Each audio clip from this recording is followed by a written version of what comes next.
Anna, and I have another layout for you.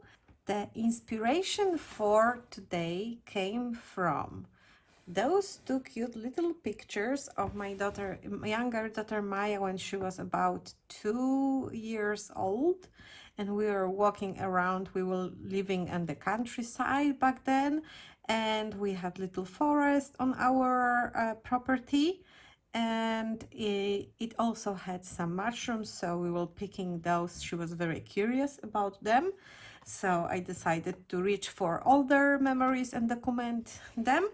Plus, we still don't have this year fall pictures because it's not fall yet.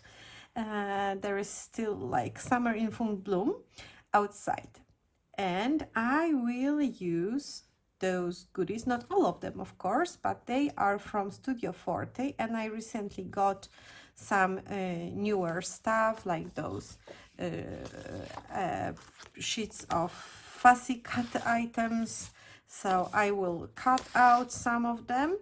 There are also two kits released, and one is fall kit, and this kit contains some of those pattern papers, and one of those papers has this pattern, and I was inspired by this pattern to create similar type of background for a layout.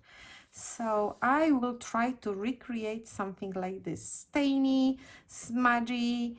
I am not sure yet how it will turn out, but I will use distress inks, maybe watercolors. I just want to have something similar, and I will create splatters like this. And then, of course, fussy cut a lot of elements, but this is still a work in progress. I just know I want the background like this. And before I will put you on fast forward, I wanted to show you which paper I am using for heavy mixed media, like with a lot of water. So I'm buying this Canson student grade watercolor paper in bulk. So I recently bought 5 of those. There are 10 pages inside, and as you can see, they are not 12 by 12. They are European A3 size, but I just cut this part and I make myself 12 by 12 pages. Honestly, it will not be a full 12 by 12. It will be, let me measure when finished, it will be 30 centimeters. So it will be lacking like, I don't know, maybe 1/4 of an inch to 12 inches. But as you can see, I don't know if you can see, but this paper has a texture and I really like it. And it has this warm white shade. It's not this cold white, grayish white, but this very warm. I really like working with this paper. So I will use it to create a watercolor-like background. So stay tuned, I will put you on fast forward and I will be back. Okay, so I trimmed the paper to 12 by 12 size, and using distress inks, not distress oxide, they will have a different finish when dry, in color tea dye. I am just gently pressing it onto the paper, pushing it more in one area and slightly less on the other areas. And then with a clean brush and a dip of water, I'm just activating the ink. And here you can see that the texture of the paper highlighted the colors a little bit differently in some areas. And I'm just, going with the clean water and leaving first layer to dry. This is how it looks when it's dry. And I'm taking the same ink pad to add more texture, those scratches and those swirls and everything, just very, very gently touching the paper. And now it's time for another layer. Now you don't have to wait for it to dry. I want to create those stains, droplets. So I took watercolors in earth tones. This is the brown one. Added a lot of water and the thickest brush I own, the round brush, and I dip it generously, gener generously into the water, so it's soaking wet. And from high above, I'm squishing the hair to release the droplets. And when the drop goes from high above, it will create those little kind of legs around the circle for this fun effect. This is what I was aiming for. The higher you get the brush, the biggest the splash will be. So that's why it's looking like the drips are coming from nowhere because my hand is above the camera. So this is how it looks when it's dry, and I really love the effect. If you would like to create those water puffs, you can tilt the paper when it's still soaking wet, and it will float. The drop will float to the bottom, and you will have those lines too. Honestly, I forgot doing it, but I really like those round shapes, so I stayed with it. I picked some papers from two, well, actually three different collections from Studio Forte. This is the Polish brand, and I'm using collection papers from Sweet Serenity and one from Cozy Time. And I also have this watercolor paper from newest Autumn Vibes kit. So I just mixed all the fall looking like elements, and the strip is also like random. I didn't kind of, measure anything. I just wanted to have sort of this kind of thickness, and I still wasn't sure if I want to place this in a bigger row, in a smaller row. I was just figuring things out. And I also rotated the paper because I wanted to have my composition all in the left top corner. And where the darkest stains were, I didn't want to cover them, so I rotated the paper and turned it into the lower right corner. After I established how I wanted my paper strips to go, I knew it will be this area, so I'm just gluing them down, and they overlap one on top of another, and they will become a base for my two pictures.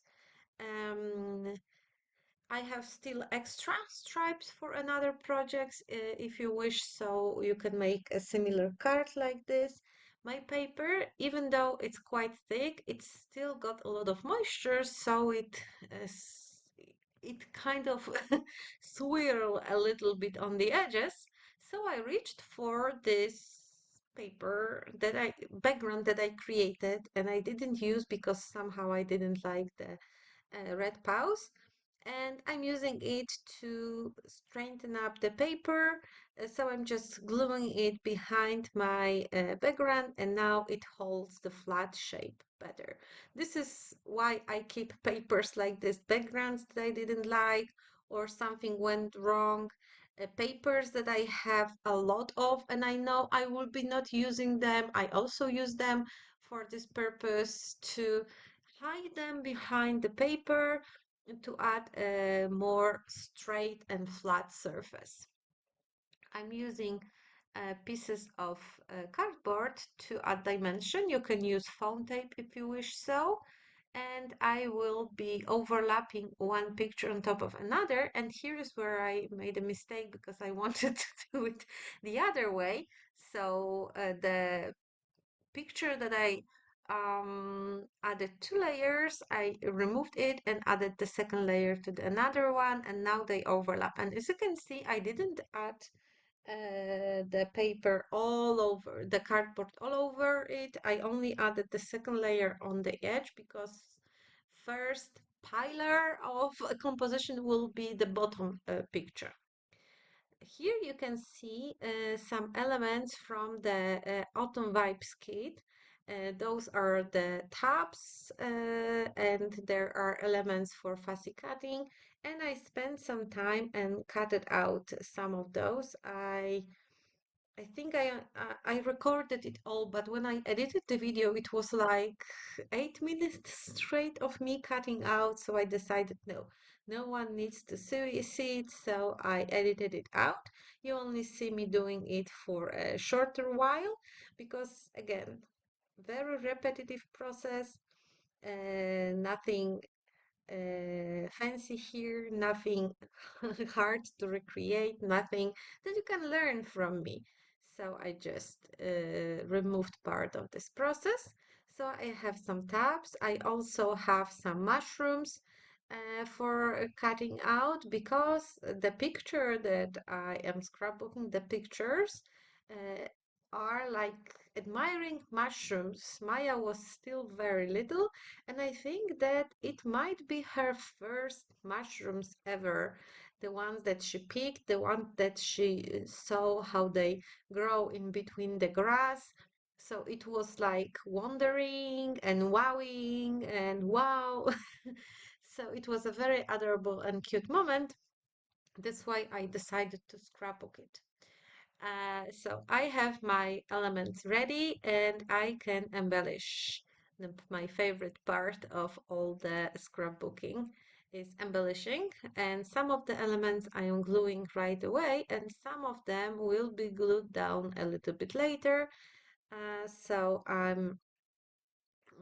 will use foam tape to do so. I like tucking elements like those labels between under my pictures to create extra layers. And when I saw those, and there are similar ones in a winter kit with different color scheme, I was like, yay, I love it. So I'm just adding mushrooms here and there. I also have this cute little deer, some leaves, a tree. So I am embellishing around the picture and I will be adding the title later. So do not worry, the title will come later. After I'm happy with the alignment of everything, I reach for foam tape, which you will see in a minute because I didn't, I don't think I edited it out.